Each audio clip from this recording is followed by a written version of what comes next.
Cryptic clues. Cryptic clues. Cryptic clues. Welcome to my channel, where every story pulls you into a new mystery. Every case tests your instincts, and every clue brings us one step closer to the truth.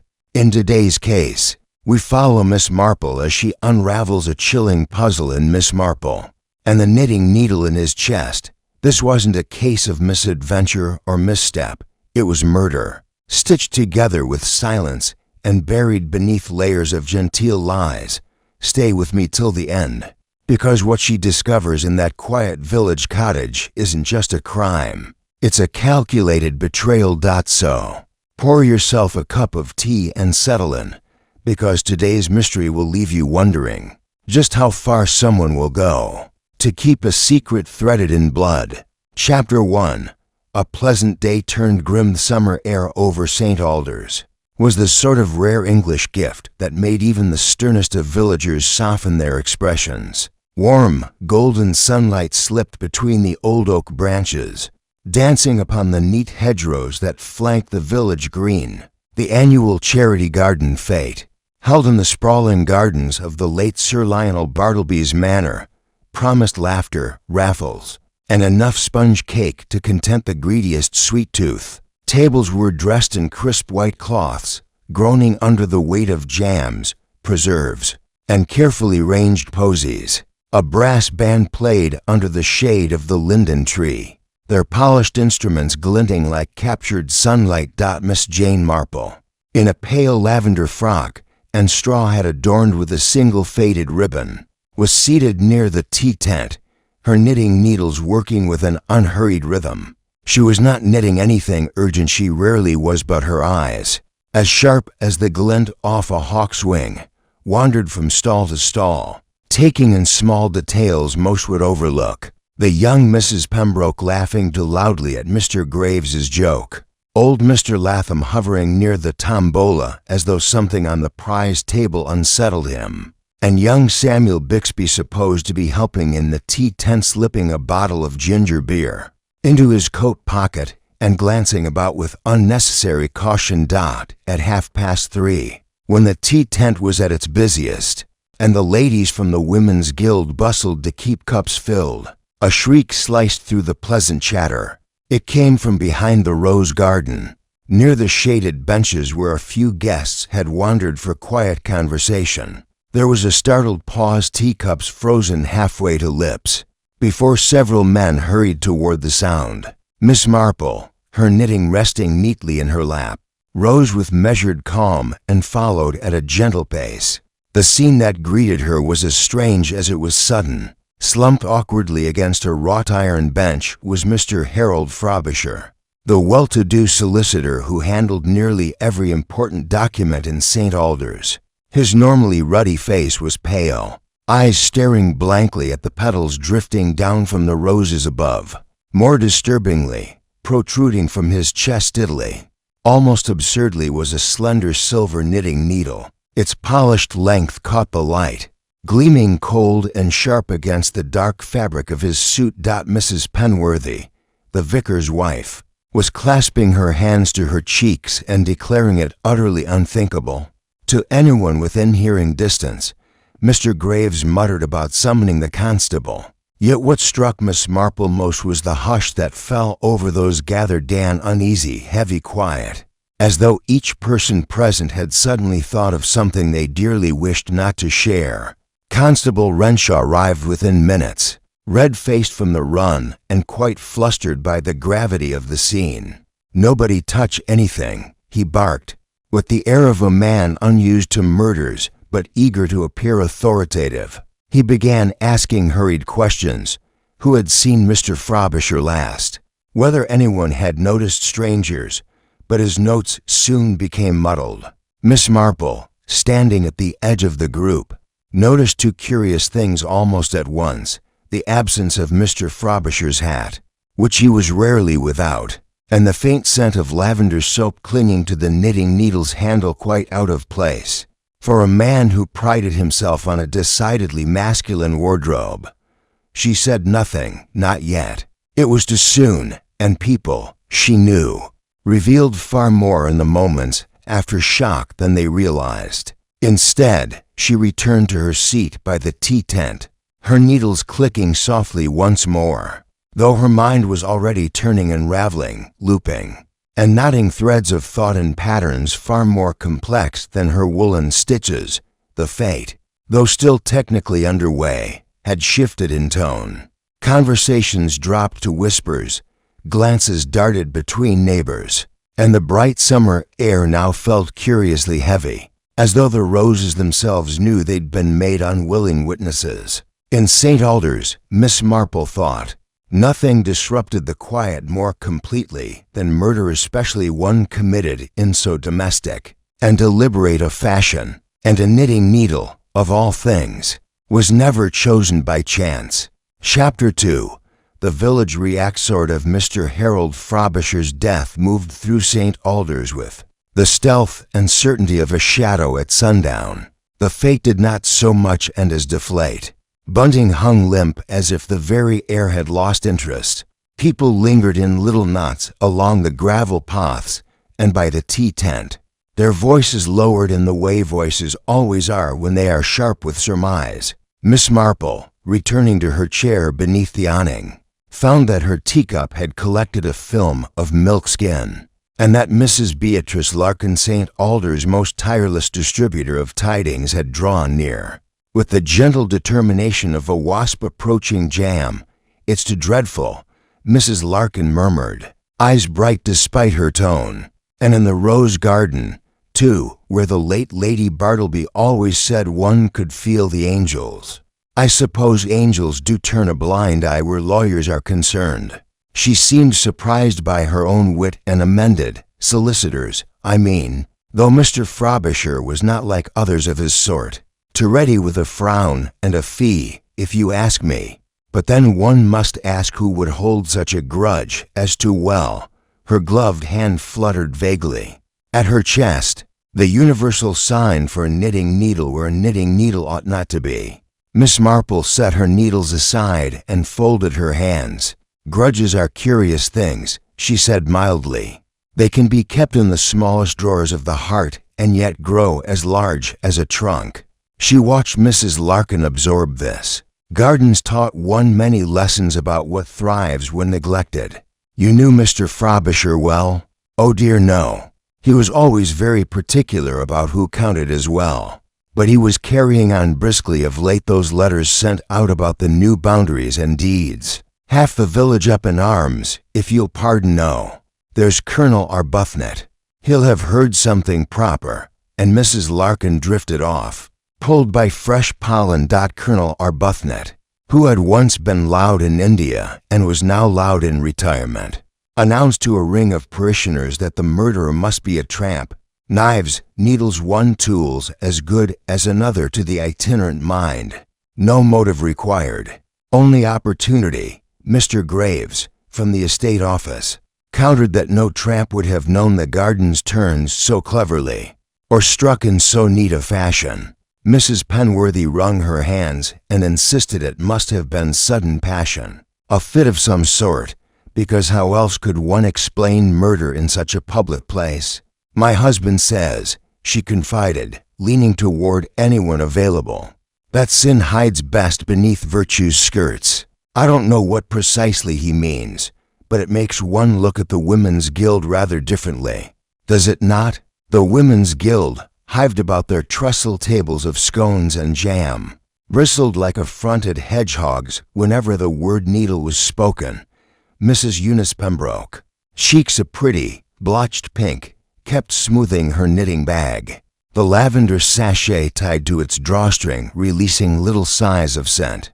"I simply can't bear the idea," she said to Miss Marple when their eyes met, "that something as gentle as a needle, one thinks of shawls and layettes, should be turned so surgical." She swallowed.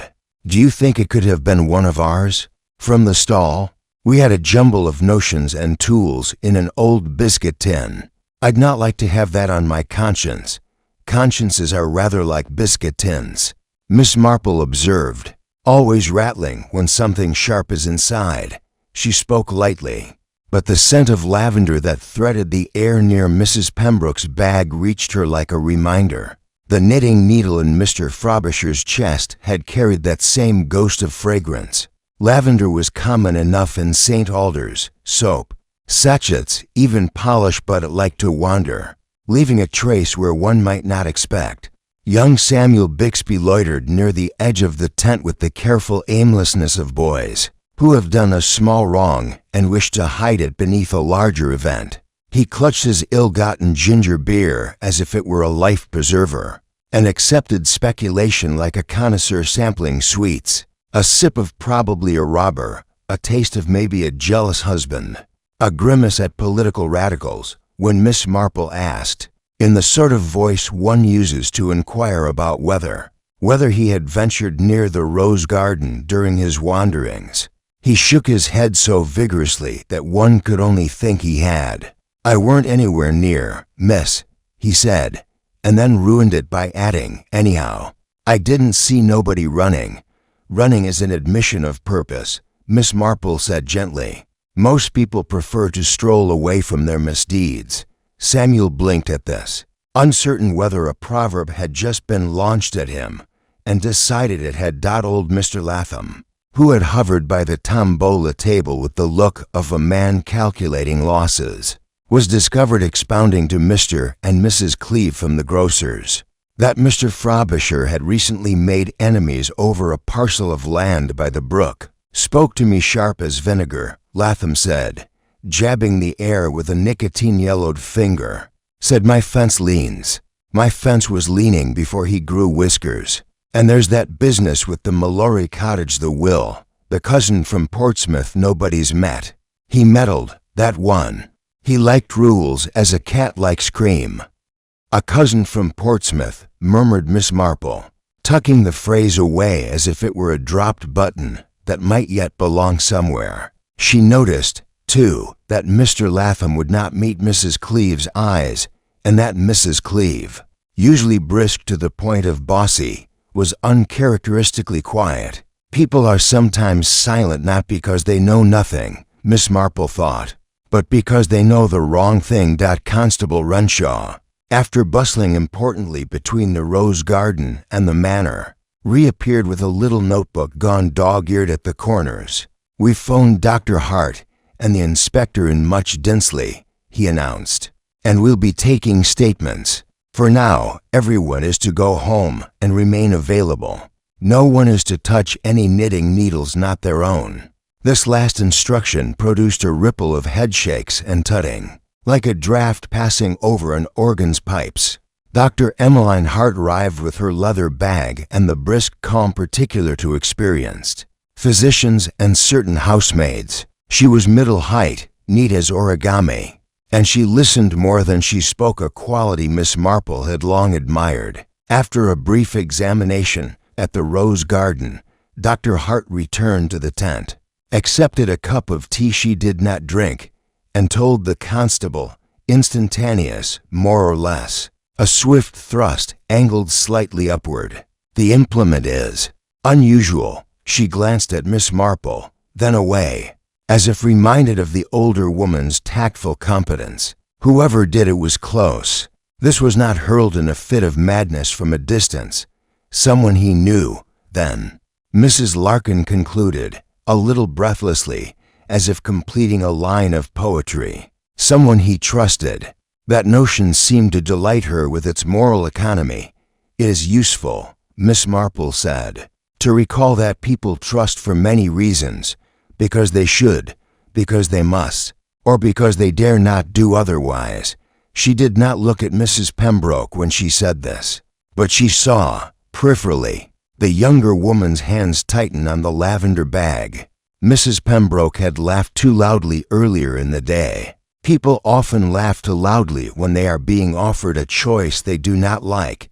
Within the hour, the fates' trappings were being folded and carried away. Children were gathered by mothers with that mixture of tenderness and crispness that attends bedtimes and scandals alike. The brass band packed their shining instruments with sheepish solemnity, as though their music had brought about the day's calamity. Over by the raffle table, A box of unclaimed prizes sat like a reproach. Miss Marple noticed a neat space where a pair of silver knitting needles had been displayed, earlier donated by Mrs. Fenning, who was proud of their sheen and their provenance, my sister-in-law from Bath. Very superior shop. In their place a little handwritten card remained, bent at the corner. Excellent for lacework. She said nothing of the missing needles. There was already too much saying and too little thinking. But she allowed herself a remembered image. Mr. Frobisher seldom seen without his hat. Today, hateless. A hat could be a useful thing when one wished to carry an object one did not wish to be seen carrying, and hats were often left about at garden fêtes, perched on pegs and backs of chairs as if they were tame birds. At twilight, when St. Alders changed clothes and put on its soft evening hues, the village broke into small, fervent conclaves.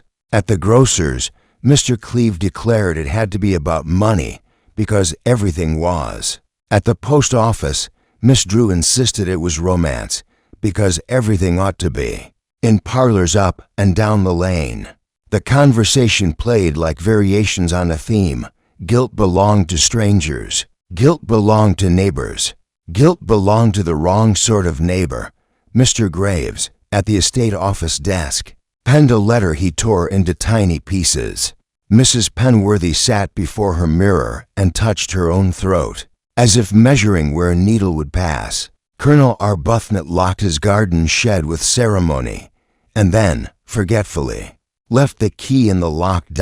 And up in a tidy room above the High Street, a young widow named Nora Frobisher, who had married Harold 10 years ago with an air of promising compromise and had spent much of the intervening decade learning the disciplines of small endurance, sat very straight on a chair and folded her husband's hat in her lap.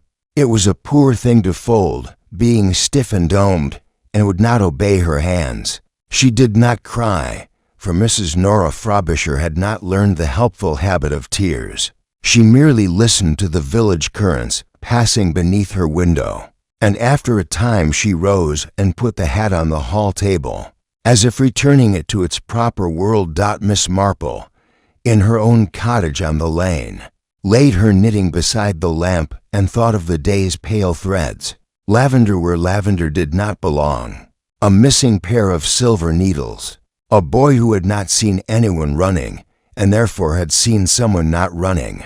A hat gone absent, and a solicitor whose business made maps of other people's lives. She recalled, too, a long-ago cousin who had pinched pennies until they squeaked, and then been astonished when his wife turned thrift into a weapon. Economy, Miss Marple had learned, could be as sharp as any blade when applied to affection. There would be official steps now, statements, inspections, the inspector from Much Dinsley with his pencil and his neat shoes.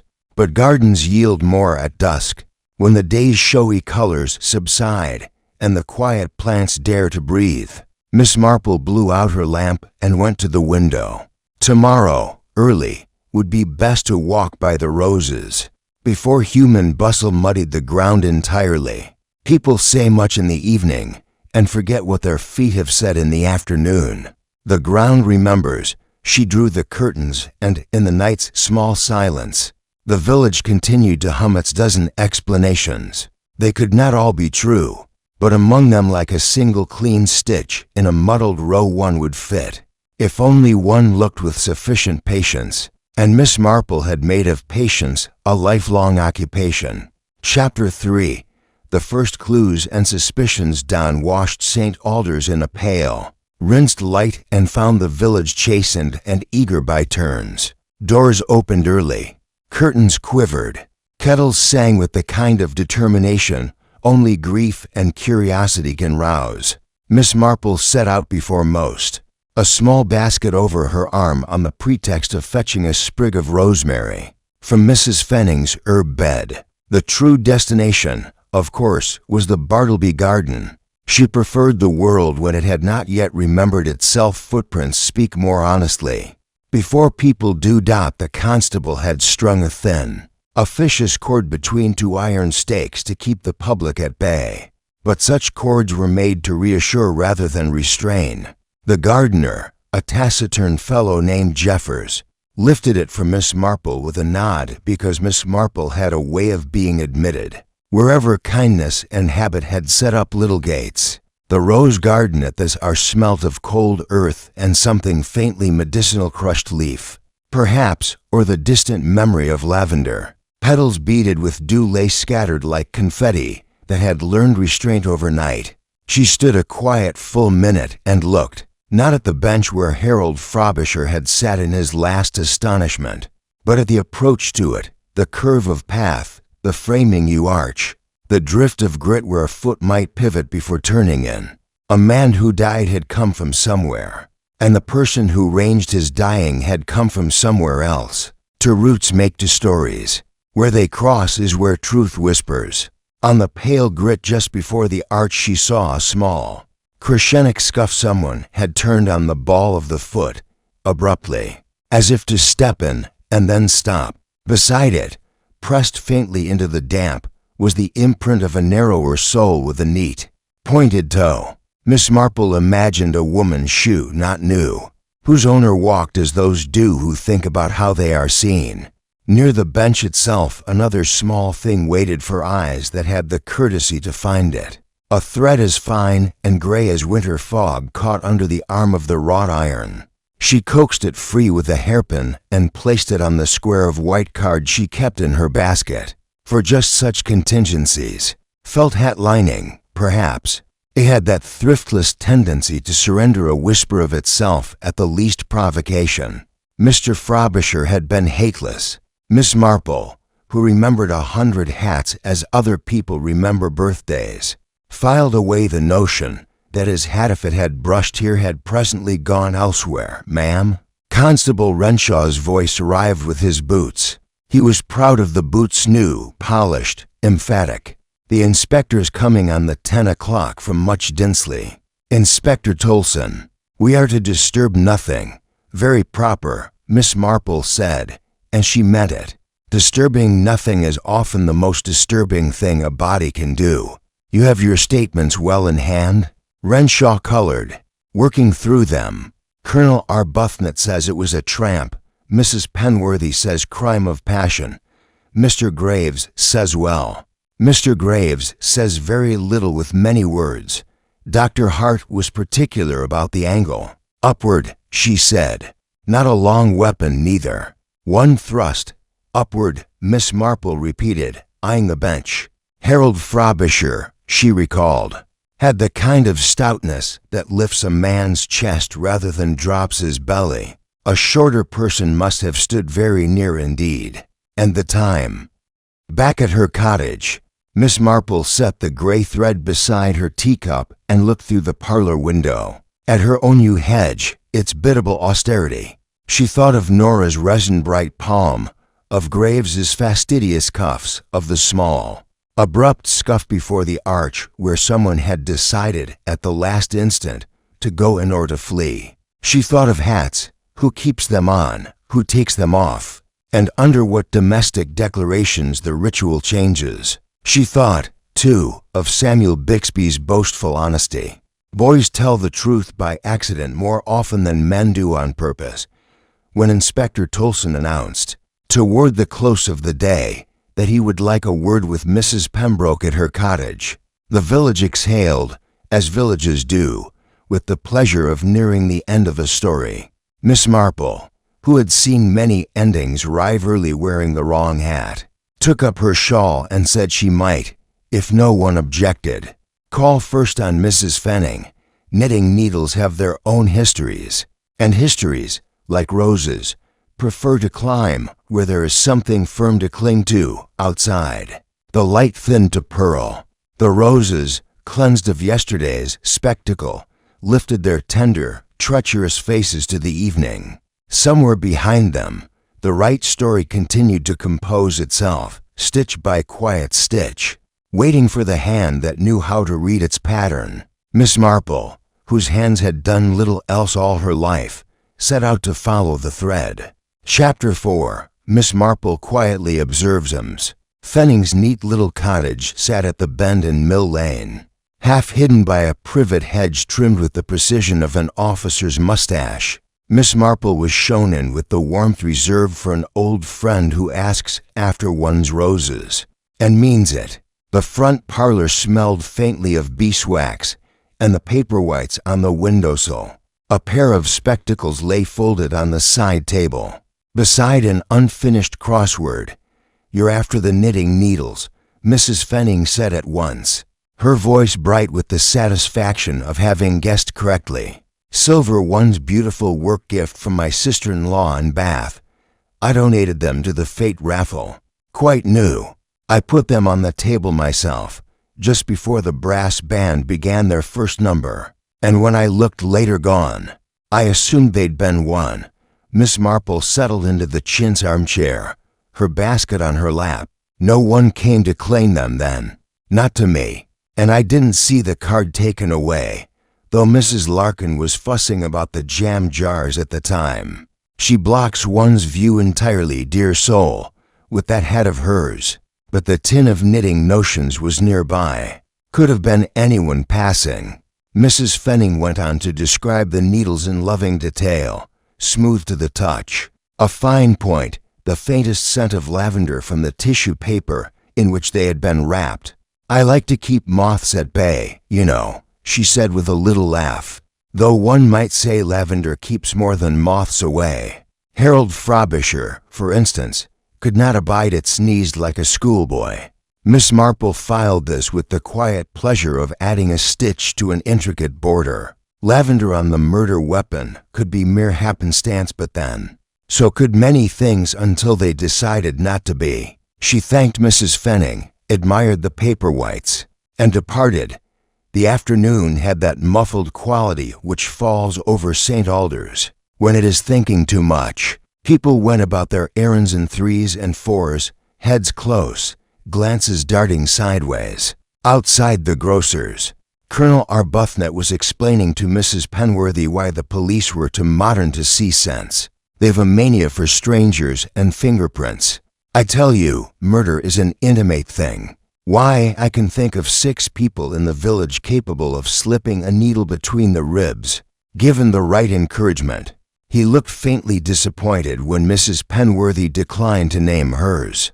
Miss Marple passed them without comment, her mind on more particular matters. She had no fondness for mere lists of who could do a thing. She preferred to watch who did what when they thought no one was looking.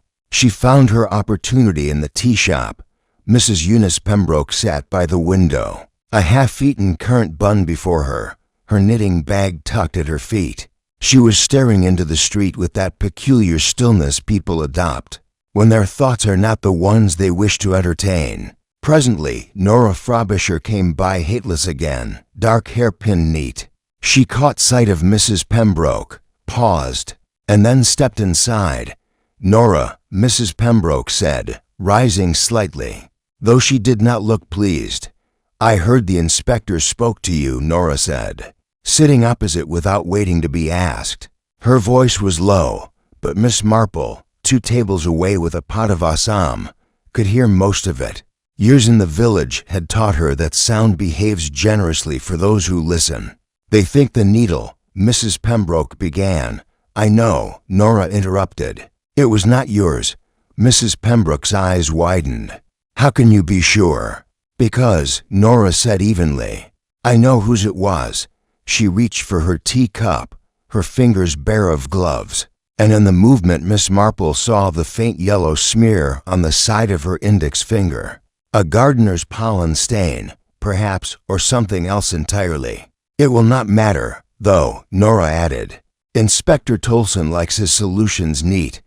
Mrs. Pembroke's lips parted, but whatever she might have said was cut short by Mrs. Larkin bustling in to order seed cake. Nora rose smoothly, murmured something that might have been farewell, and left. Mrs. Pembroke remained staring at her bun as if it had revealed an unsatisfactory moral. Miss Marple took her time over her tea, thinking of the line from Mrs. Fenning's story. Harold Frobisher could not abide lavender, and yet if he had seen or been handed a lavender-scented knitting needle, he might well have remarked upon it, unless, of course, the person holding it was someone he would not contradict in public. That narrowed the list considerably. Outside, the village green seemed almost a green, as if trying to outdo itself in normalcy. Inspector Tolson was making his way toward the post office, trailed by Renshaw with his notebook. They stopped to question Jeffers, the gardener, who pointed with his trowel toward the rose garden, and said something that made Renshaw scribble furiously. Miss Marple wandered that way herself, ostensibly to look at the climbing Albertine. The bench where Harold Frobisher had met his end was now without its numbered flags, but the marks in the gravel were still visible to one who cared to see. She noted that the scuff she had seen before was less distinct now. Someone had walked over it recently. The narrower shoe print remained, however, crisp and decisive. She was studying it when she heard Dr. Hart's voice behind her. "You've an eye for detail, Miss Marple. Gardening teaches one to look for the small signs," Miss Marple said, straightening. "How plants lean, which leaves they offer to the sun, what has been disturbed in the soil." Dr. Hart glanced at the bench. "He died without much struggle. That tells me two things. He knew the person, and he did not see the weapon as a weapon. A knitting needle is no threat until it is." Miss Marple inclined her head. "And the angle? Upward, you said." "Yes, someone shorter, or someone seated, perhaps, beside him. But seated makes it awkward unless they were very quick." Dr. Hart looked at her watch. "You've seen the garden before the inspector, haven't you? I can always tell when you've been somewhere. First the air feels as if it has been tittied." Miss Marple smiled faintly. "One should leave things as one found them unless, of course, one finds them too untidy." As Dr. Hart departed, Miss Marple's eyes fell again on the bench, and she pictured Harold Frobisher seated, his hat perhaps on the ground beside him, conversing with someone at ease in his presence. A neighbor, a fellow committee member, a wife, someone whose hand could move close under the pretense of adjusting a lapel or removing a petal. Someone who knew that lavender would mask other scents, and that a silver needle could look like nothing at all until it was far too late. He was saved from answering by a knock. Renshaw stepped in with an air of triumph already outpacing its news. "Sir, we found a lavender sachet near the yew arch fallen in the hedge. Bits of blue ribbon on it. Looks like Mrs. Pembroke's." Tolson breathed the crisp air of confirmation. "Bag her things," he said, and then saw Miss Marple's eyebrows rise, a movement so slight it might have been a moth shadow. "Yes, Miss Marple, only," she said, sweetly, "that lavender sachets are the village's favorite defense against moths, and the guild tied theirs with blue this year because Mrs. Penworthy got a bargain on ribbon, and that sachet may have been carried loose by any number of careful women. The killer, if such they be, would not toss away their own convenience so tiddily unless they wished us to find it." Tolson's certainty developed a pinhole. Then whose convenience? Who benefits by the village deciding quickly? Miss Marple's voice had the softness of old flannel. "Those who have other, sharper questions looming. Harold Frobisher's work muddled waters along the brook. I believe I shall take that walk today, if the weather holds." He let her go because he could not forbid a village elder to walk by a brook without becoming a headline in a parish newsletter somewhere. Renshaw returned presently with the sachet, in a little paper envelope, proud as if he had caught a trout. By noon, rumor had already outrun procedure. The tea shop hummed with relieved certainty. The grocers measured flour with a lighter hand. Mrs. Larkin announced to the pew minders that tragedy always wore lace cuffs. Colonel Arbuthnot, who never missed the chance to be right about women in general, declared that domestic ferocity was far more dangerous than continental ideologies. Mrs. Pembroke, learning that the inspector wished to search her cottage, sat on the edge of her bed and looked at her knitting basket as if it had betrayed her. "I did nothing," she said to the room. "I did nothing but try to be nice." Her husband, a small man smoothed by life's irons, touched her shoulder and found no proper words. Niceness, as Miss Marple knew, is a cruel defense. It protects one from very little and provokes unkindness in those who possess none. At the brook, where the boundary posts leaned like old men in conversation, Miss Marple stood with her parasol and considered the grass. A narrow, trodden cut wound down from the lane, a path of habit rather than right tending where a new post, freshly driven, marked Harold Frobisher's latest improvement. She knelt, touching the soil with a gloved finger, and found a faint crescent of crushed lavender heads, the ghost of scent lifting when she disturbed them, and caught on a thorn of bramble a single blue thread, blue like the guild's ribbon. Yes, but also blue like the seam binding of the ledger bags used at the estate office. Mr. Graves carried one yesterday, lined in blue tape to strengthen the edge. She did not pluck the thread. She merely looked at it a long moment, then rose and tapped the post with the ferrule of her parasol. Boundaries, like alibis, are happiest when no one asks if they are new. By late afternoon, Tolson's case looked serviceable enough to wear in public, a woman, an available weapon, an unlovely coincidence of scent and place. He proposed to invite Mrs. Pembroke to the station on a voluntary basis, a phrase St. Alders would hear as almost rested. The village, feeling the tug of narrative closure, relaxed. Miss Marple did not relax. She sat by her window as the light slipped and brought out her knitting, eyes strained to the small card on which lay the gray thread from the bench, and beside it, the creamy rose petal found near the linden. Threads and petals, both domestic trifles, the sort men overlook and women remember. The petal did not belong by the linden. The thread did not belong under the bench arm. The lavender did not belong on a needle Mr. Frobisher would have sneezed at. The simple case was pulsing with little contradictions, like yeast at the edge of a warm bowl. Tomorrow, she thought, there would be something small and overlooked there always was that would begin to rise, and when it did, she would be there, with quiet hands to catch it before the village baked the wrong loaf. Chapter 6. A hidden clue. Overlooked, but vital. Following morning broke clear and cool, the kind of air that made the colors in St. Alders seem newly washed. Yet beneath the freshness there was a tautness, a waiting.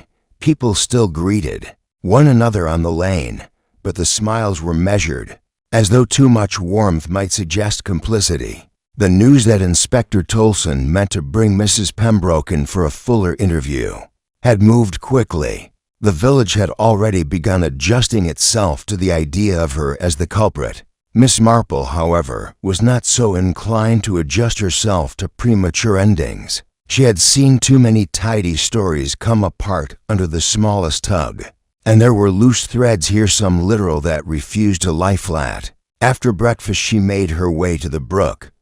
The ground was damp from the night's dew, and the faint track leading down from the lane was still visible in the grass. At the new boundary post she paused again, her parasol tip resting in the soil. The lavender heads she had noticed yesterday were crushed more completely now, their scent lingering faint, but insistent. She leaned closer, examining the bramble where the blue thread had caught. This morning there were two threads, one the same narrow ribbon-like blue, and another, finer, frayed at the end and dyed a deeper shade, a different origin entirely. She smiled to herself. Two threads tangled together in the same place often mean to separate passings, and the deeper blue was a color she knew.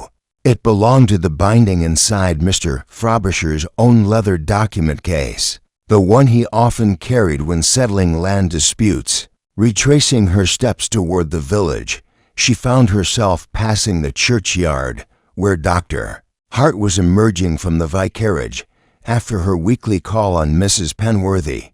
Out early. Miss Marple, the doctor said, tucking her gloves into her bag. Early is when the ground still remembers, Miss Marple replied. Dr. Hart gave her a shrewd look. If you mean to convince Tolson that Mrs. Pembroke isn't our killer, you'll need more than lavender petals and pretty sayings. He's quite set. Set minds are like set custard, Miss Marple said mildly. They often crack when nudged. Dr. Hart chuckled, but her eyes held curiosity. You've found something, perhaps, but sometimes a thing only becomes important when it's placed beside another. Back in the high street, Miss Marple paused outside the estate office. Through the window she saw Mr. Graves at his desk, bent over a ledger. He was alone.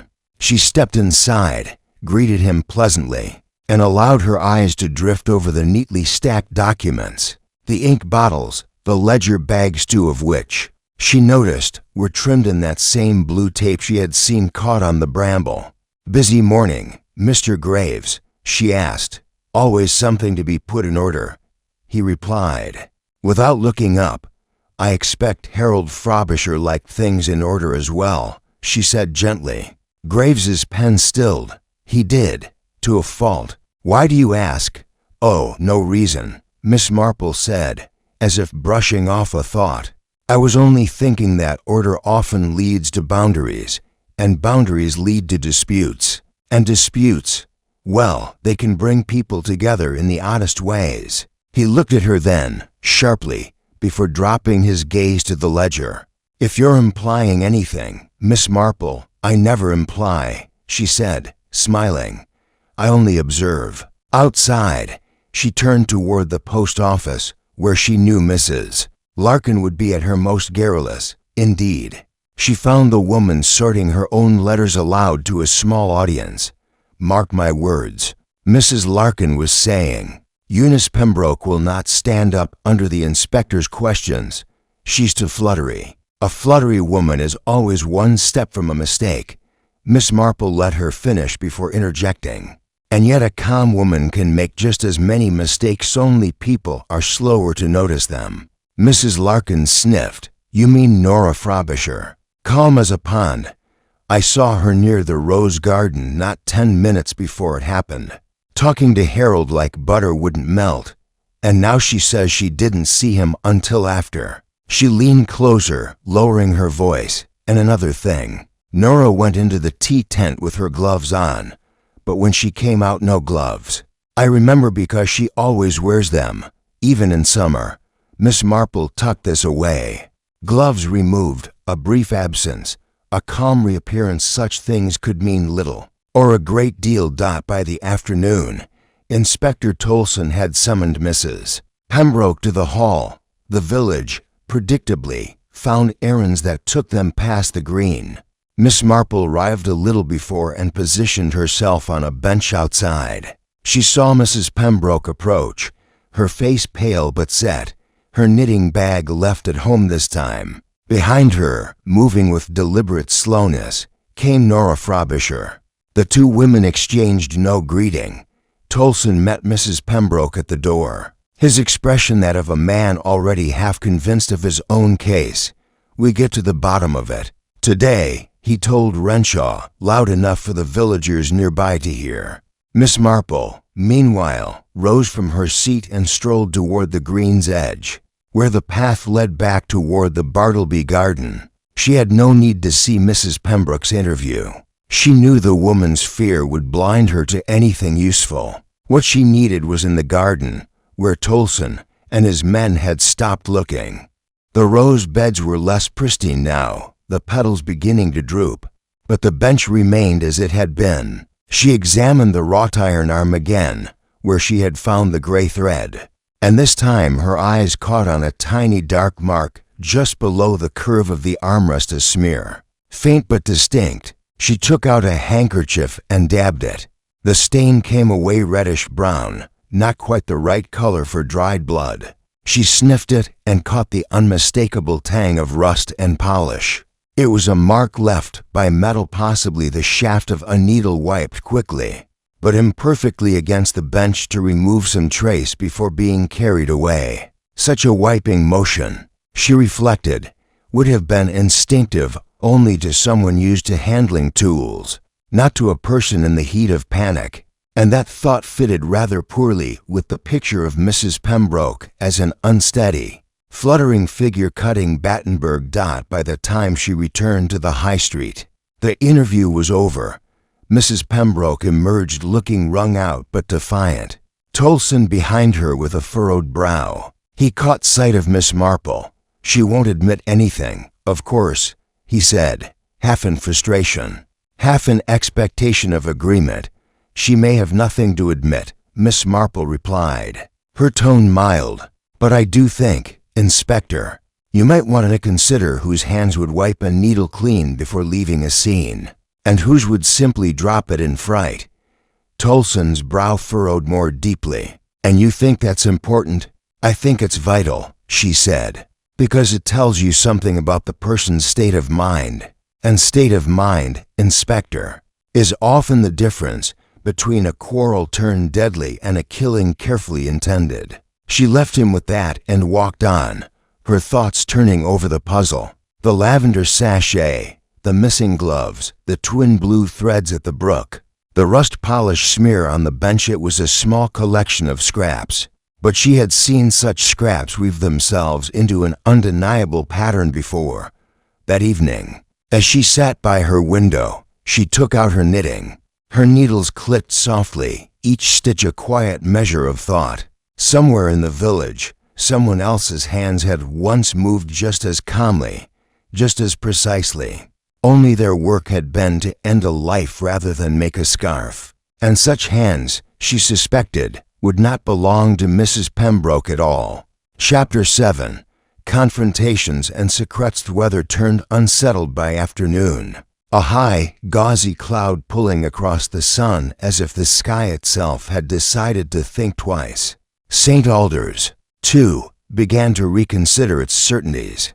Gossip that had felt satisfyingly conclusive over morning tea acquired, by luncheon, a nervous aftertaste. It is one thing to decide a neighbor is guilty. It is quite another to imagine what happens next. Questions, searches. A child asked to open drawers that were meant to hold nothing but wool and good intentions. Inspector Tolson, sensing the village's wavering, pressed his advantage. He reassembled his little theater in the committee room, determined to keep the story neat. But neatness is a fragile luxury in a village, where lives are stitched together with frayed threads and odd darnings no one thinks to hide, until it is far too late. By 2 o'clock, the hall's corridors had become a whispering gallery.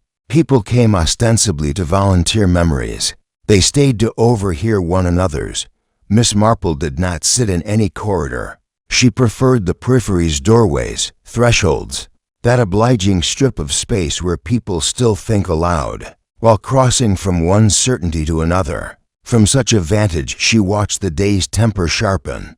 The first confrontation belonged to Mrs. Penworthy, who met Mrs. Larkin outside the post office and, with the brittle bravery of the vicar's wife defending the principle of compassion, said, "Beatrice, it is neither Christian nor clever to point your notions at Eunice like pins at a cushion." Mrs. Larkin drew herself up. If pins are not to be used, Eunice should not have carried a pin cushion in her handbag. She regretted the remark at once. The viciousness of a good line outstrips its wisdom, but pride would not call it back. Besides, I saw Nora Frobisher remove her gloves. Everyone tiptoes about that detail. People remove gloves, Mrs. Penworthy said, with the air of one adding to the Book of Common Prayer. They do not remove husbands. But afterward she sat very still in the empty pews and looked at her folded hands, thinking about how quickly kindness can become a costume and how easily costumes tear. At the grocer's, a quarrel bloomed between Mr. Graves and Jeffers the gardener, conducted with the polished politeness that makes such quarrels more dangerous than shouts. If the boundary posts had been settled the week prior, as scheduled, Graves said, selecting his apples as if they were legal principles, none of this confusion would have arisen. Jeffers weighed his sugar with deliberate clatter. Roses don't grow by schedule, Mr. Graves, nor does honesty. He looked pointedly at the blue-taped ledger bag tucked beneath Graves's arm. Some things get carried where they don't belong. Graves's jaw moved like a clock being wound too tight. I carry only what my office requires. He paid, leaving the exact change, and departed with that peculiar silence which means a man would like to slam a door, and knows he cannot. News of that exchange traveled faster than either man. By 3, a set of tidy suspicions had arranged themselves around Graves, the ledger bag, the careful cuffs, the dislike of Frobisher's methods dressed as principal. He, sensing the turn, began to curate his expressions the way a hostess curates flowers, hoping the right arrangement would make the room forget its draft. People noticed. People always do. Eunice Pembroke, meanwhile, endured her own small tribulation. Inspector Tolson, blocked from arrest by a lack of anything more decisive than lavender and supposition, settled for a search. To constables, mortified by their very presence among doilies, examined drawers and baskets while Eunice's husband stood at the parlor window and counted sparrows. They found nothing more incriminating than a short list for Thursday marketing eggs, onions, polish and a child's mitten begun in pale blue. The absence of scandal should have eased Mrs. Pembroke's heart. Instead, it left her oddly hollow, as a reprieve sometimes does, for the village does not forgive nothing as readily as it forgives something. When she stepped into the lane afterward, she met Nora Frobisher face to face. For a heartbeat both women held, like birds deciding whether to startle. "You told me," Eunice said quietly, "that you knew whose needle it was." Nora's gaze did not waver. "I said I knew who had owned such a pair. Ownership is not the same as guilt. That is a lawyer's sentence," Eunice replied, surprising herself again. Harold would have admired it. Nora's mouth pressed. Harold admired the wrong things. He admired rules when he should have admired mercy. She stepped aside then, and Eunice noticed the faint, healed welt along Nora's palm. The one Miss Marple had seen a line that looked less like sap today, and more like the scolding a hedge gives a hand that reaches where it shouldn't. In the late afternoon, Miss Marple went in search of quieter talk. She found it at the back of the ironmonger's, where young Samuel Bixby was pretending to range screws by size while listening to the street. Through the open door, boys listen in layers. What they cannot name they hoard nevertheless. "Samuel," Miss Marple said, picking up a packet of picture hooks as if truly uncertain about sizes. "Do you remember where you found Mr. Frobisher's hat?" "By the linden," he said promptly, "near where the ground dips. Mrs. Larkin told me not to touch it because of dew, and then told me to touch it because of evidence, and then told me to bring it because the inspector would want it." He frowned at his own compliance. It had a bit of grit on the brim, like it had been set down too quick. "And did you see anyone who looked as if they were not where they meant to be?" Samuel considered, earnest as a puppy. Mr. Graves, like he'd walked somewhere, and then walked it back in his head. And Mrs. Pembroke, fluttering, and Mrs. Frobisher, not fluttering. He glanced up.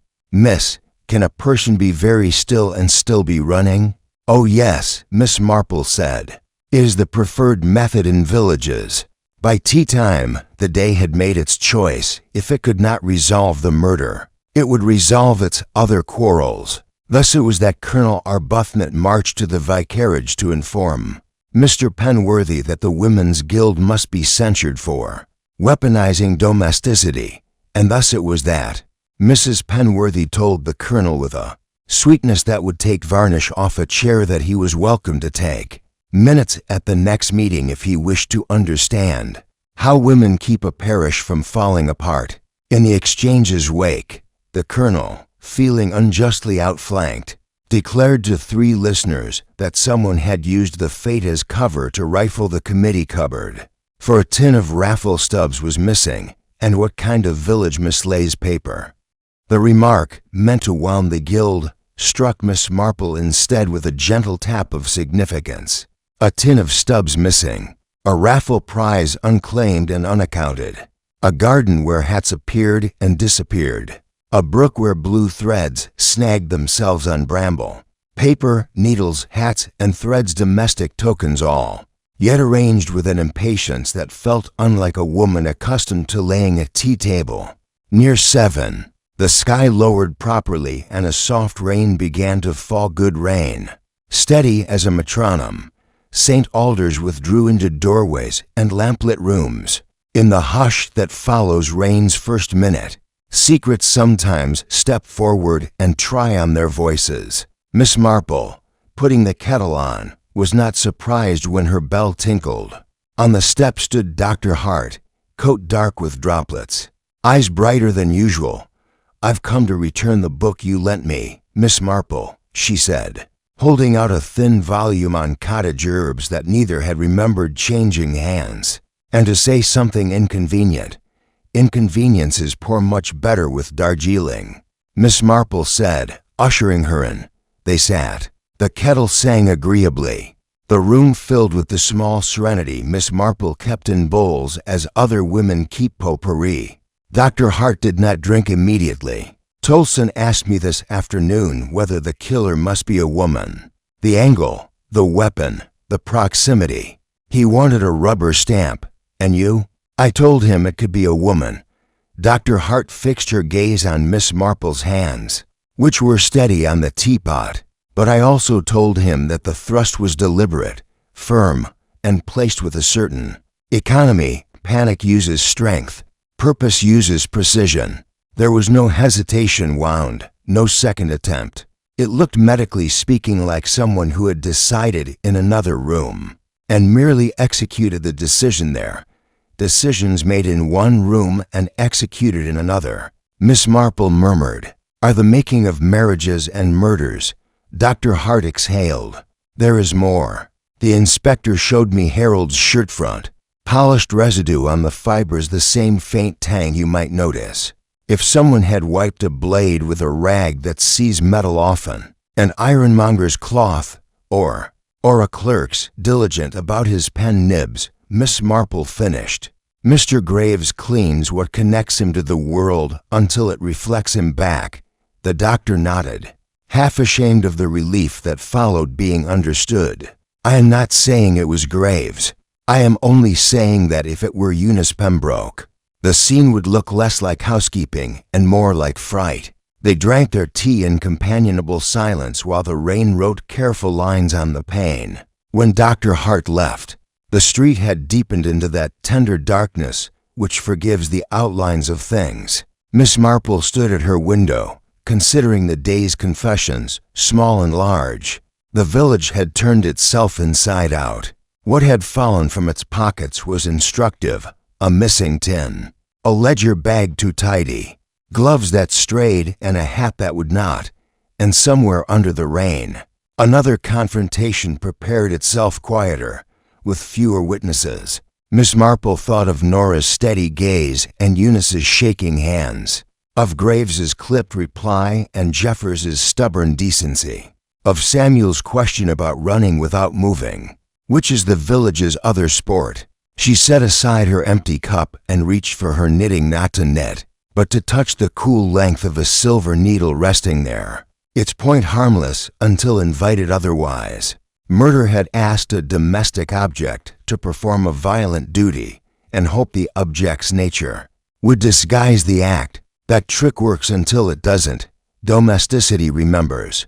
It remembers sense, habits, small scuffs on gravel, blue threads on bramble, a rust polish smear on iron. Tomorrow, Miss Marple knew, the weather of the story would break. People who had been merely nervous would become afraid. And fear, properly observed, is a lantern held by the hand that means to hide. Chapter 8. Another twist, a second Crimeth morning after the rain. St. Alders looked washed and hung out to dry. Roof tiles shone. Cobblestones gleamed like wet pennies. The air was sharp with the smell of damp leaves and chimney smoke. But under its freshness, there was that prickling sense of the village holding its breath. Everyone was waiting for the inspector to declare Mrs. Pembroke all but in custody, for the gossip to settle into the comfort of certainty. But before it could, something happened that unsettled every neat little theory. Miss Marple was at her breakfast table, pouring herself a second cup of tea, when the first disturbance passed her window. Samuel Bixby, coat unbuttoned, ran full tilt down the lane, his mouth open to shout but too winded to manage more than bursts of sound. A few moments later, Mrs. Larkin appeared, her head askew, calling after him with a mixture of outrage and relish. She caught sight of Miss Marple and, without so much as a good morning, said, "They're saying Mrs. Frobisher's been poisoned in her own kitchen." Miss Marple rose at once. "Poisoned, Mrs. Larkin?" That's the word. Jeffers saw the doctor's motor car pull up at a dreadful speed, and they say she was having her coffee and went all queer and pale. Dr. Hart's with her now. Some say it was arsenic, others say it's shock, but I say, Miss Marple was already at the door, shawl in hand. "I think I should call," she said simply, and set off at a pace Mrs. Larkin could not quite match. Nora Frobisher's cottage was a prim, narrow-fronted house with lace curtains and a small strip of garden that Harold had kept rigidly weeded. Now, its order was disturbed by the small cluster of onlookers that forms as naturally as do an St. Alders when misfortune visits. Dr. Hart met Miss Marple at the gate. "She'll live," the doctor said, brisk but with a trace of exasperation. Whatever was in her coffee, it wasn't enough to kill either by design or by accident. She was quick to notice the bitterness and didn't finish the cup. "I've given her something to settle her stomach, but she'll be abed the rest of the day." "May I speak to her?" Miss Marple asked, for a moment. "She's shaken." Nora was propped up on pillows, pale but composed, her dark hair slightly disordered. "They'll say this proves something, won't they?" She said as soon as Miss Marple sat beside her, "That Harold's killer is trying to finish me off, or that I tried to finish myself." Her mouth tightened. "Tolson will choose whichever suits his tidy mind. You made the coffee yourself." "I did, instant, from a jar in the cupboard. No one else was in the kitchen this morning. But when I took the first sip, there was a bitterness metallic, almost. I spat it out. Then there was the sickness." Miss Marple looked toward the small table under the window, where the coffee cup still stood, the liquid inside a little darker than it ought to have been. Beside it, she saw something else, a single pale rose petal, slightly bruised, as if dropped from a coat lapel. "Have you had visitors recently?" "No one since yesterday afternoon except Mr. Graves. He came to ask about Harold's papers." He stood just there, by the table. "He didn't take off his coat. Did he drink coffee?" "No. Said he'd just had tea at the office." Nora's gaze sharpened. "You think this was deliberate?" Miss Marple smiled faintly. "I think the smallest things are sometimes the most deliberate." When she left the cottage, Inspector Tolson was striding up the path. "Another attempt, Miss Marple. If we needed proof this is all tied together, or proof that someone would like you to think so." Miss Marple said. Tolson frowned. "You can't mean this was staged. People who wish to be thought victims are often more diligent than true victims in ensuring they are noticed," she replied. "And if Mrs. Frobisher was meant to die, the dose would not have been so." Hesitant, Tolson's frown deepened. "Then it was a warning, or a performance," Miss Marple said softly. By midday, the village was divided afresh. Half believed Mrs. Frobisher was the killer's second target. The other half believed she was trying to draw suspicion away from herself. Mrs. Larkin had already declared to 3 people in the grocer's that Nora looked far too well for a woman who'd been poisoned, and Colonel Arbuthnot had countered that women were always less delicate than they pretended. Miss Marple spent the afternoon quietly. She walked to the brook again, under the pretense of checking the herbs that grew along its banks. The crushed lavender still marked the ground, but now there was another trace, a small scrap of white paper wedged against the bramble. She eased it free and saw that it was part of a raffle ticket numbered in red ink. The corner torn away, the paper was slightly greasy to the touch. as if it had been handled by someone with oiled hands, and there was the faintest smudge of blue on one edge, the same blue as the threads she had seen earlier. She returned to the village and stopped at the vicarage, where Mrs. Penworthy was arranging flowers in the hall. "You'll have heard about Mrs. Frobisher," Miss Marple said. "One hears everything," Mrs. Penworthy replied, without looking up, "but one doesn't necessarily believe it." "That is wise," Miss Marple said. "Tell me, did Harold Frobisher buy any raffle tickets at the fete?" Mrs. Penworthy paused, a tulip in her hand. "He did. I sold him to Strips, though he said it was only to support the cause. I recall, because he asked for the ones with red numbers he said black ink smudged. And do you recall the numbers?" "I'm not a clerk, Miss Marple," Mrs. Penworthy said with a touch of frost. "But I dare say Mrs. Fenning will have the stubs. Unless, of course, they're in that missing tin. That missing tin again. Paper gone astray, a missing raffle prize, blue threads at the brook." In Miss Marple's mind, these pieces were beginning to fit together, though the picture they made was not yet complete. In the evening, she sat by her lamp, examining the scrap of ticket. She thought of the oily feel of it, the blue smudge, the fact that it had been found in the same place as the threads. Someone had stood there, perhaps rifling through the tin to find a ticket that matched a stolen prize, and someone else, or perhaps the same someone, had taken a path from the brook to the rose garden, carrying something small and pointed, wrapped perhaps in paper or cloth. If the attempt on Nora Frobisher's life had been real, it meant the killer was growing bolder. If it had been staged, it meant they were growing desperate. Either way, the game had shifted, and in Miss Marple's experience, a shift in the game meant the end was coming into view whether the players realized it or not. Tomorrow, she decided, she would pay a visit to Mr. Graves at his office. It was time to see how tidy a man's accounts really were. When someone began to pull up the blue threads that bound them. Chapter 9. Hidden Connections. The Web of Lies. Deepens. Miss Marple believed that the surest way to loosen a knot was not to tug at it, but to turn it, until the threads realigned and showed where they had first crossed. She set out that morning to do just that. Her rude and unassuming zigzag through St. Alders that took in the ironmonger's, the estate office, and by way of a bunch of parsley Mrs. Cleeve at the grocer's. The sky was high and pale. The village wore that particular look of places that have decided to be innocent, as long as no one insists on proof. Pritchard, the ironmonger, was polishing a brace of door handles when she entered. The smell of oil and metal tang lay on the air like a practical hymn. Samuel Bixby, sleeves rolled, sorted packets of screws into little wooden drawers with the solemn concentration of a boy, pretending to be a man. "Good morning, Mr. Pritchard," Miss Marple said. "I've come about a cloth."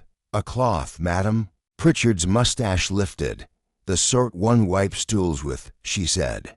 Stiff with habit and a little proud of it, Pritchard brightened, producing a stack of cut squares from beneath the counter. "Best thing for keeping a clean edge from goin' rusty. Samuel, fetch the bundle we stitch with the blue cotton." Samuel darted off and returned with a roll neatly bound with a length of bright thread. Miss Marple pinched at the fiber, left the faintest smear. "Not dye, but something like the ghost of grease. And these are yours alone?" "Us and any tidy soul with a toolbox," Pritchard said cheerfully. "Jeffers buys them by the half-dozen. Gardening shears don't keep themselves.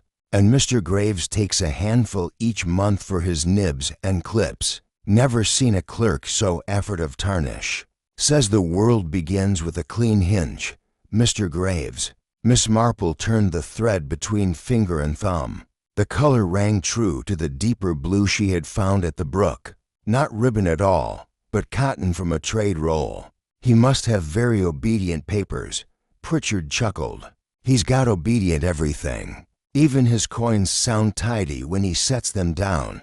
She thanked them, bought to cloths, and lingered just long enough to remark, as if idly, "Samuel, You were a great help to the inspector finding the hat. You've sharp eyes. Samuel colored, proud and uneasy at once. Only did what Mrs. Larkin said, he muttered. Sir, Mr. Pritchard says if you look for the thing that doesn't belong, you usually find what someone meant you not to. Your employer has the right of it, Miss Marple said, and left him shining. Boys grow well under small praise. It gives them shade enough to think. The estate office had its blinds at half-mast, admitting ribbons of sunlight that lay across Mr. Graves's desk like ruled lines. He stood to greet her, composed to the last inch. A ledger bag, one of the stout canvas kind that shun romance, sat on the chair by the window, its mouth drawn in by a blue-taped seam. Miss Marple, he said, if you have news of the inspector's intentions, I fear you overestimate my importance. Oh, I never overestimate men who tidy, Miss Marple said pleasantly. I wish to ask a small thing about the Mallory Cottage bequest. I recall a mention of a cousin Portsmouth. Graves's pen lifted and did not quite fall back to paper. A distant relation of the late Mrs. Mallory's. Documented. Mr. Frobisher was verifying particulars. Verifying, Miss Marple repeated, rolling the word in her mouth as one might a lozenge to see if the promised flavor appears. Portsmouth is full of cousins who arrive only on paper. One learns this in villages. Did Harold discover that our cousin had been persuaded? Graves's face performed an exercise in restraint. Miss Marple, I do not. She drifted toward the window, all unthreatening interest, and touched the mouth of the canvas bag. Stout, these. The blue tape is very practical. It frays, though, if caught on bramble. He looked up sharply. Have you been inspecting bramble, Miss Marple? I am a gardener, she returned. We are always inspecting bramble. She allowed a silence to grow just long enough to require weeding. You called for Mrs. Frobisher yesterday, papers to be put in order, you said. I wonder, did Harold keep anything here that would embarrass someone if it were seen? An unkind habit, but not unknown. Graves closed the ledger with deliberate care. Mr. Frobisher kept notes, he said. He had begun, lately, to threaten people with his notes. It is a poor substitute for character. Threaten whom? He hesitated. Anyone who misliked his insistence on proper boundaries.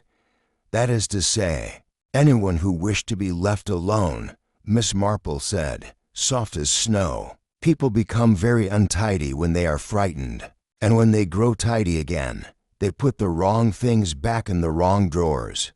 He mastered himself. If you mean to insinuate dishonesty, I must ask you.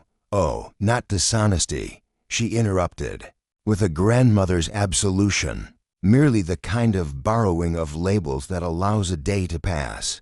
But labels have a way of not fitting once the wash has shrunk the cloth. Thank you, Mr. Graves. At the grocer's, Miss Marple found Mrs. Cleeve alone behind the counter, her eyes set to the defensiveness of a woman waiting to be asked for something she does not have. A bunch of parsley, dear, Miss Marple said, and when it had been produced, she added, you look tired at the fete. Paper can exhaust one. Mrs. Cleeve's mouth twitched. Paper does as it pleases, she said. If you're asking whether I saw who took the raffle Stubbs tin, I did not. 1 minute it was there, the next it was not. And Mr. Cleeve? He saw nothing either, she said to fast, and then pushed on as if she could outrun herself. But we heard this morning from Portsmouth an order for sugar and tea for a Mrs. Mallory's cousin, who has never once paid the grocer direct. The address is a laundry in Southsea. Imagine. Laundry, Miss Marple repeated. A place where lavender is useful. She lowered her voice. My dear, you were very quiet yesterday when Mr. Latham spoke of fences. Quietness in a grocer is often the sound of accounts adding themselves up. Are you owed? Mrs. Cleeve's hands smoothed the paper round the parsley until it sighed. Everyone is owed, she said after a moment. Mr. Graves keeps a tidy ledger. Tidy ledgers sometimes require tidy lies. And We carry people. It is what one does in a village until one cannot. Her eyes, tired and honest, lifted. We did not kill Harold Frobisher, Miss Marple, but I dare say he made enemies by writing down where people would rather he didn't. It was information that left no finger marks, but bore the shape of a hand all the same. Miss Marple thanked her and stepped back into the street, where the day had chosen a brittle cheerfulness. The village, having failed to settle on Mrs. Pembroke, tried on a fresh theory the way a child tries a hat. Nora Frobisher had poisoned herself a little, to look innocent a lot. Mrs. Larkin admired the elegance of the idea. Colonel Arbuthnot deplored its modernity. Mrs. Penworthy refused to discuss it and discussed it thoroughly. In among these clevernesses, to smaller currents ran Jeffers going about with his shears clean as a scalpel, and Mr. Graves moving from office to vicarage to Nora's door with the inevitability of a polite tide. Miss Marple went where currents meet, the Bartleby garden. She stood in the yew arch and considered the narrow passage, where a body's breath still seemed to linger. The wrought iron bench gave back nothing new. The path, however, had another story to tell. In the grit, dried now after rain, lay the faint rectangle where something small and tin had rested and been lifted lightly. Quickly before the shower, not far off, caught under the lip of a paving stone, was a sliver of painted metal, the lid's torn edge, cream enamel crazed with age. A raffle tin's corner, she thought, and slipped it onto her card beside the gray hat thread. If a person had removed the tin during the fete, rifled it for stubs, and then finding it awkward to parade a box about, slid it under the hedge for retrieval. By a quieter path, that person would need two things: a reason to match numbers and a way to collect later unnoticed. The brook path provided the latter. The former suggested intent, to make a stolen prize appear properly won. A silver pair of needles perhaps, to put a number to a theft so the villages I would slide off it. She went straight from the garden to the vicarage, a detour through respectability, where she found Mrs. Penworthy decanting lavender into muslin squares. Blue ribbon? Miss Marple asked, smiling. A bargain, Mrs. Penworthy said, then paused at once, her fingers arresting in a little loop. I suppose it means nothing that Mrs. Frobisher asked for 2 sachets last week. I would not have mentioned it, but well, one watches one's words these days. 2 sachets, Miss Marple repeated, and pictured Nora's kitchen table with the single bruised rose petal lying beside the coffee cup. Lavender mask scent. It also transfers it. Did she pay? She paid. Mrs. Penworthy tilted the jar. In exact coin.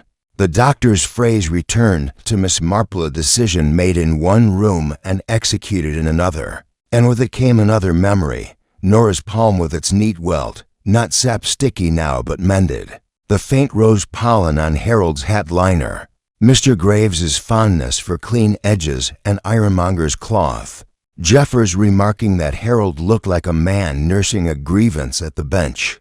The laundrette address in Southsea, where a cousin's letters went to be rinsed of scrutiny. 2 separate lines crossed and made a net. The practical thread tins, tapes, cloths, tickets, and the private thread gloves removed and not resumed. A hat set down and then set wrong. A marriage in which mercy had been replaced by notes in a drawer. If one pulled the right joint, the structure would show its HOLLOWNESS dot by late afternoon. The second crime's ripples had reached every doorway. Inspector Tolson, stung by Miss Marple's suggestion of performance, chose bluster over revision. He informed the High Street that Mrs. Frobisher's coffee would be unalloyed and much densely, and that certain persons of interest would be re-interviewed. The village, soothed by official nouns, dispersed to prepare fresh adjectives. Miss Marple did not wait for results. She walked, instead, to Nora's cottage at an hour when callers feel indecorous. The door opened at her light knock. Nora, paler but no less composed, stepped aside without invitation. The room smelt faintly of chicory and something medicinal. "I brought you a little soup," Miss Marple lied, handing over a lidded jug that contained hot water and a folded thought. "And a question you will not like." Nora's mouth tightened. "From you, Miss Marple, I can bear a question. Who is the cousin in Portsmouth?" Miss Marple said softly. "And why has Mr. Graves been paying her accounts?" For a single second, a rare, naked second, Nora looked less composed. Then she sat, the movement as neat as a stitch. "You are very quick," she said. Quicker than Harold. He suspected, but it pleased him to make suspicion do his work for him. "Suspicion is a poor servant," Miss Marple replied. "It breaks china and puts it back wrong." Nora folded her hands. "The cousin exists. She is mine. Not for inheritance, a past mistake. Mr. Graves, who is a better man than he believes, ensured money went where it must to keep old errors from soiling new days." Harold found a ledger entry and decided to call it crime. He meant to make an example. He would have announced that charity turned to spectacle. The steady tone trembled, then corrected itself. "I needed mercy, Miss Marple." Harold offered notes.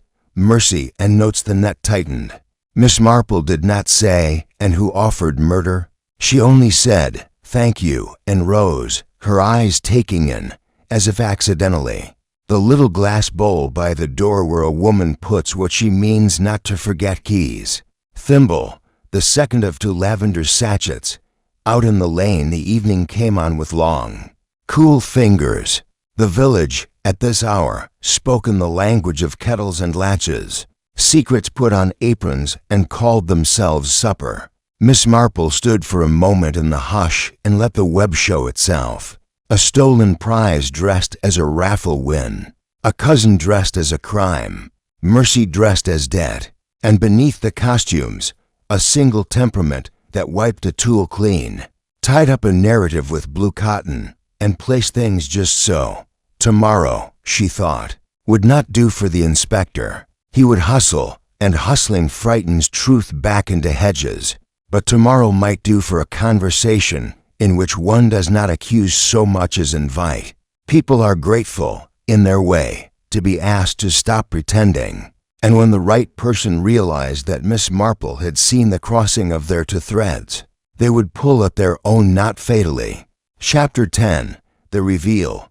The real killer exposed. Day of the final gathering began with a clarity that seemed to wash the roofs, hedgerows, and brick fronts into sharper lines. By mid-morning, Inspector Tolson had set his stage in the committee room once more.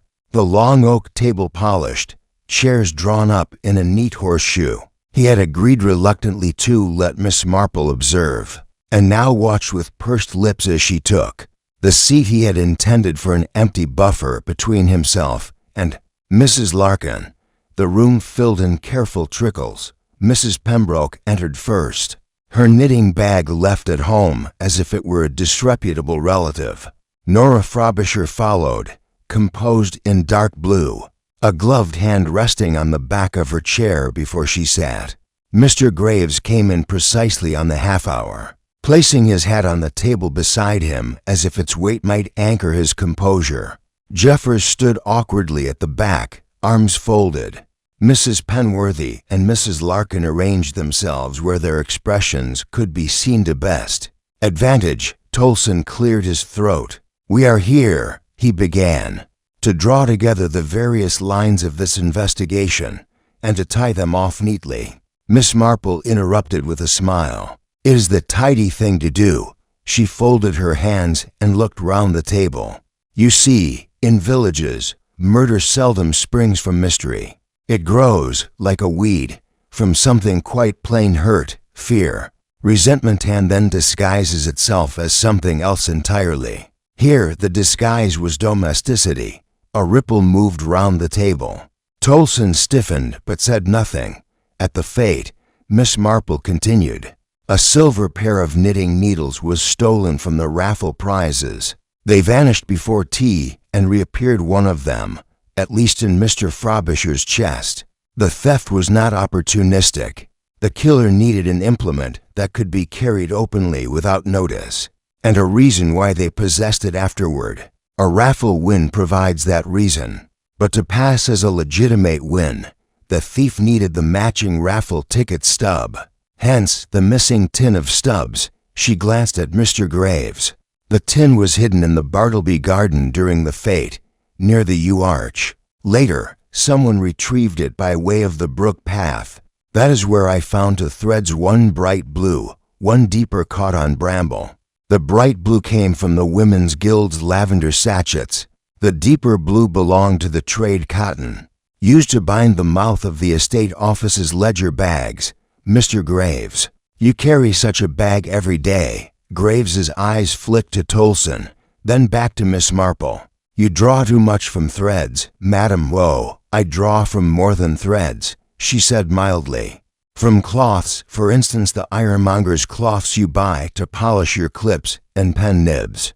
The same cloth could wipe a metal shaft clean of polish and residue before it was placed back in a bag or drawer. Dr. Hart noted that the needle had been wiped, an act of habit, not panic. That is what told me Mrs. Pembroke, with her fluttering nerves, was not our killer. She would have dropped the thing in fright.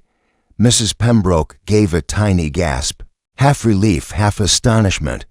But Miss Marple went on. A wiped needle was only part of the story. Mr. Frobisher's work had uncovered a private arrangement payments made quietly to a cousin in Portsmouth, who was in fact Mrs. Frobisher's responsibility from long ago. Mr. Graves, you facilitated those payments, out of kindness perhaps, but also from loyalty. When Harold threatened to make them public, you saw not only Nora's humiliation, but your own part in it exposed. You are a tidy man, Mr. Graves. You prefer to keep drawers closed and accounts in balance. Harold Frobisher was about to open a drawer you wanted kept shut. There was a small silence, thick as velvet. You followed him into the rose garden, Miss Marple said gently, bringing with you the needle wrapped in paper. You sat beside him, close enough to appear conspiratorial to anyone glancing over. You used your shorter height to place the thrust upward, quickly, efficiently. You took his hat perhaps to make it seem he had walked away and left by the arch, slipping the needle into your bag and the hat where Samuel would later find it. Later still, you returned for the raffle tin. The threads betrayed you. Tolson's gaze was fixed on Graves now, the color draining from his face as certainty seeped in. And the poisoned coffee? Nora asked quietly. A second act, Miss Marple said. Not yours, my dear. Mr. Graves, knowing suspicion might turn on you, attempted to throw it elsewhere onto you, in fact by staging an attack. Only, you are as careful with poison as with everything else. So you gave just enough to make her ill, but not enough to kill. The bitterness in the cup was meant to be noticed. It was a performance, hoping to fix her in the village's mind as the real target, and therefore the real cause of Harold's death. Mrs. Larkin clutched at her pearls. Then the lavender sachet found near the arch. A plant, Miss Marple said simply, dropped there to point at Mrs. Pembroke, whose fondness for lavender is well known. Mr. Graves had seen her bag at the fete. He knew the association would stick. Graves's hands rested on the table, palms flat. And if I deny it?